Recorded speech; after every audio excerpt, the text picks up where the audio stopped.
ไปจังไดต่อล่ะพี่น้องเอ้ยปีนี้เนาะชาวเกษตรกรสวนมันพี่น้องเอ้ยปีนี้ผู้ใดก็ทุกข์เบิดนะเนาะเพราะว่าราคามันดีแต่ปัตตานีปลูกมันนี่เพื่อสิเกิดได้พี่น้องเอ้ยเพราะว่าปีนี้ปัญหาเกษตรกรหลายๆเนาะทางฝั่งไทยฝั่งลาวก็คือเจอปัญหาภัยแล้งพี่น้องเอ้ยฝนบ่ตกต้องตามฤดูเนาะ ก็คือหลายๆคนน่ะปลูกไปช่วงหนึ่งก็คือเบากล้องก็คือปลูกไปช่วงหนึ่งแล้วเนาะพี่น้องเนาะระยะ2 เดือนคือตายเรียบเบิดทั้งสวนเนาะพี่น้องเนาะ2 สวนพี่น้องเอ้ยแล้วก็พากันไปเอาล่ำมางามๆลำพันธุ์มางามๆเนาะไปซื้อมานำเขาก็ได้นะพี่น้องเนาะล่ำแบบบ่มีทิติเลยพี่น้องเอ้ยบ่มีบ้องบ่มีหูตานี่โอ้ยงามหลายแต่บัดตานี่ผลสุดท้ายพี่น้องเอ้ยได้เล่มล่ำ ห้างลำบ่งามมาปลูกพี่น้องเอ้ยบัดตานี้เพราะว่าเบิดทางสิไปแล้วพี่น้องเอ้ย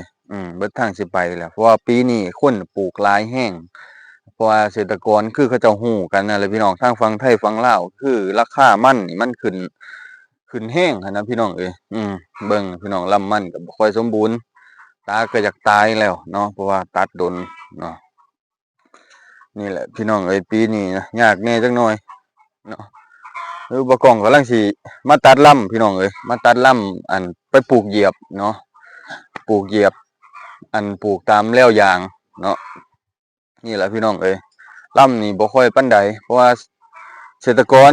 ไทยหรือลาวปีนี้น่ะคึกคักอยู่แต่ว่ามันสิไปยากคือยากหาลำพันธุ์เนาะพี่น้องเนาะเพราะว่าลำพันธุ์นี่แพงแฮงปกติพี่น้องเอ้ยเนาะเขาเจ้าจะขายมัดละ10,000เนาะ7-8,000ตกมาปีนี้มัดละ20,000นะพี่น้องเอ้ยมัดละ20,000ก็คือ10ลำคือว่าแพงแฮงบ่ฮู้ว่าทางไทยเพิ่นขายคือจังไดแต่ว่าบ่กล้องได้ติดตามเบิ่งในกลุ่มเนาะในกลุ่มฝั่งไทยก็คือเพิ่นได้แชร์ลงเนาะแชร์ลงถามกันผู้ใดก็เจอปัญหาเดียวกันเบิดคือใบยุบเนาะใบยุบใบตายใบยุบใบตายไปบ่รอด กอดบ่ห่มแล้วก็ตายไปแล้วก็สิได้ปลูกใหม่แล้วบัดตานี้ฝนกำลังมาตกก็ตกจำๆเทื่อเดียวหรอกพี่น้องเอ้ยตกแบบแห้งแห้งก็บ่แม่นว่าแห้งเบิดมื้อเบิดคืนแห้งประมาณชั่วโมงหนึ่งก็คือว่ามันแห้งก็พอได้ให้มันสดชื่นแหน่จักหน่อยแต่ว่าบ่กล้องน่ะปลูกใหม่เบิดแล้วลำทางพุ่นเนาะทางสวนดงแต่ว่าปีนี้น่ะสิมาปลูกแซมต้นยางแซมลำ ทางกลางหั้นนะพี่น้องร่องกลางของระหว่างยาง2ข้างเนาะลำพันธุ์ก็นี่แหละพี่น้องเอ้ย ก็ไปขอซื้อนำหมู่บ้านขอนำหมู่บ้านนี่ล่ะพี่น้องเอ้ยลำมันก็บ่ค่อยปานใดดอกมันจักซ้ำจักหยังเพราะว่าเขาตัดตั้งแต่หัวปีเพราะว่าปีนี้น่ะเขา เขาว่ามันแพงแต่หัวปีนะเขาเปิดราคามามันแพงเนาะพี่น้องหลายๆคนก็ถือว่าลำมันบ่ทันแก่ก็พากันควัดเนาะ เพราะว่าเขาเปิดราคามาสูงแน่อ่ามาสูงแน่ก็คือ3,000กว่าพี่น้อง3,000กว่าก็เกือบจักบาทพี่น้องเงินอันเกือบ5 บาทนะพี่น้องมันแห้งเนาะ5 บาทกว่าพู้นแหละเนาะถ้าว่าเป็นเงินไทยเป็นเงินกีบก็3,000กว่าบาท3,000กว่ากีบเนาะพี่น้องเนาะ นี่เขาตัดดนนี่พี่น้องมันถูกแดดเห็นบ่พวกตามันจากยุบตามันยุบตามันอันน่ะมันลวกแดดนะพี่น้องเอ้ยบ่ฮู้ว่ามันสิสมบูรณ์น้อยหลายส่ำใดเนาะเราก็ปลูกไปพี่น้องเอ้ยเพราะว่าเบิดทางสิไปแล้วแหละเนาะเบิดทางสิหาอีกเนาะเพราะว่าลำนี่ผู้ใดก็ขายแพงแฮงปัจจุบันนี้นะ แต่ทางไทยนี่เขาเจ้าจะเลือกสายพันธุ์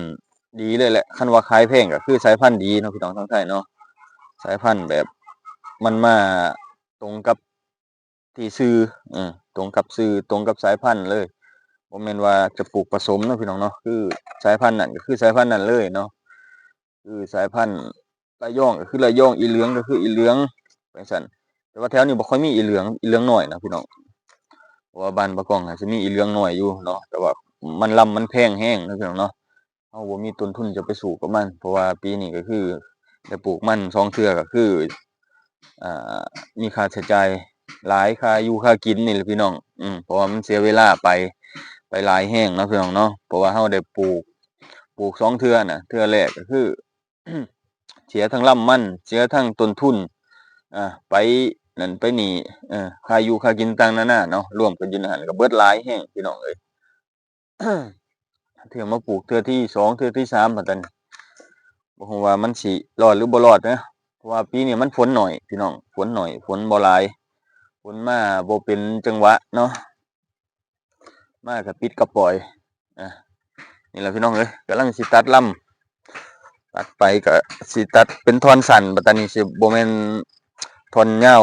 25 30เซนเนาะพี่น้องเนาะก็ประมาณท่อน10เซน10เซนเนาะลำเลียงใส่กระสอบบัดตานี้ก็สิไปปลูกแล้วพี่น้องเอ้ยไปปลูกก็สิเป็นมื้ออื่นเนาะเป็นมื้ออื่นปลูกตามแล้วอย่างนะลำมันก็บ่หลายดอกพี่น้องเอ้ยก็มีช่วงนี้เนาะประมาณ2รถไถ2รถไถก็สิมีทั้งหน้าบ้านหน่อยหนึงลำมันก็เหี่ยวมัน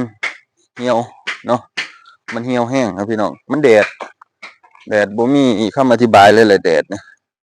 ก็ย้อนว่าหน้าฝนได้ยังแดดปานนี้พี่น้องเอ้ยทางนี้มันลำน้อยพี่น้องลำน้อยลำตาทีอยู่ดอกลำตาทีมันก็มันแห้งพี่น้องลำมันน้อยหลายมันแห้งลำบ่ค่อยสมบูรณ์ไปต่อจังได๋เกษตรกรเฮาชาวสวนมันเนาะพี่น้องเนาะบ่แม่นแต่สวนมันสวนยางก็เจอปัญหาเบิดซุมื้อนี้นะเจอปัญหาเบิดซุคนพี่น้องเอ้ยจักสิพากันไปต่อแนวใดเนาะหลายๆคนก็ได้หลายๆคนก็ เบิดนำนี่แหละพี่น้องลงทุนผิดพลาดก็คือเฮากะบ่ถูกนะเฮากะบ่ถูกกับฟ้ากับฝนเนาะว่าเฮาสิอาศัยฟ้าฝนแนวใดหันนะบางคนว่าบ่อาศัยฟ้าฝนจังได๋พี่น้องเนาะจังได๋ก็เอาฝนมาห้ำถ้าเฮาไปหดก็จักสิหดจังได๋ถ้ามันแดดแจ้แดดแจ่มเนาะไปหดแฮ่งมันแฮ่งลวกแล้วพี่น้องเอ้ยเนาะนอกจากเฮาใช้ระบบน้ำเนาะใช้ระบบน้ำแบบหยอดเป็นเวลาคือหยอดตอนช่วงแดดอ่อนเนาะคือตอนเช้าตอนเช้าแล้วก็ตอนแลงนั่นคือหยอดได้คือลดได้นะพี่น้องเนาะแต่ว่า ถ้าอันน่ะเฮ็ดเลยนะแบบหยอดเบิดมื้อหรือช่วงร้อนๆแดดทัดๆนะมันก็สิตายแหล้วพี่น้องเอ้ยนี่กำลังสิตัดลำเลียงเนาะพี่น้องเนาะตัดเฮาก็เอาเครื่องตัดเอาโลดเนาะเฮาบ่ได้ใช้เอามือตัดปอกๆๆๆเนาะคือเฮ็ดได้หลายเลยนะพี่น้องเอ้ยนี่พอกำลังเอากระพุ้ยไปเลี้ยงนะพี่น้องเนาะอันนี้ก็ลำมันน่าสิบ่ได้พี่น้องเอ้ยลำติดเพี้ยเนาะลำติดเพี้ยก็สิพาหมู่ติดอีกเนาะนอกจากเฮาเอาลำที่มันสมบูรณ์มากที่สุดเนาะไปปลูกเป็นพันธุ์มันนี่พี่น้องเอ้ย เพราะว่าปีหน้าปีในเฮาก็บำรุงเอาแหละพี่น้องเอ้ยปีนี้อัดฉีดได้ส่ำใดก็อัดฉีดไปเนาะพี่น้องเนาะเพราะว่าคันบ่อัดฉีดไปนี่ปีหน้าเฮาสิบ่มีลำปลูกเฮาสิไปหาเลาะซื้อลำอีกเสียอีกพี่น้องเอ้ยขายมันได้ยังไปหาซื้อลำพันธุ์อีกบ่ได้เนาะพี่น้องเนาะก็คือปีนี้ถ้าเฮาเฮ็ดได้เนาะพี่น้องเนาะมีสูตรใดชาวเกษตรกร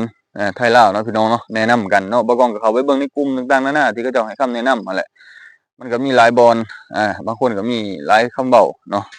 หลายความคิดเห็นบางคนก็แนะนำจังซั่นจังซี่แต่ว่าก็ลองเบิดแหละมันก็บ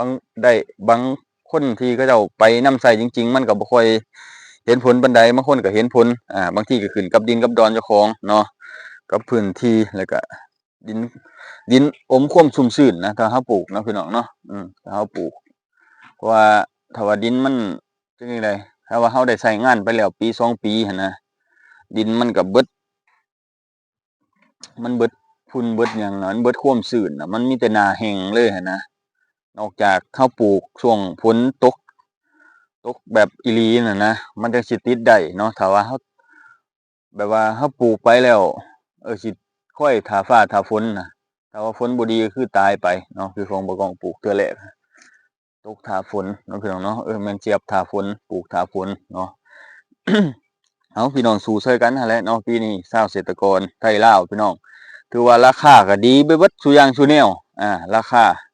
แต่ว่าราคาข้าวบ่ค่อยดีหัวปีเนาะ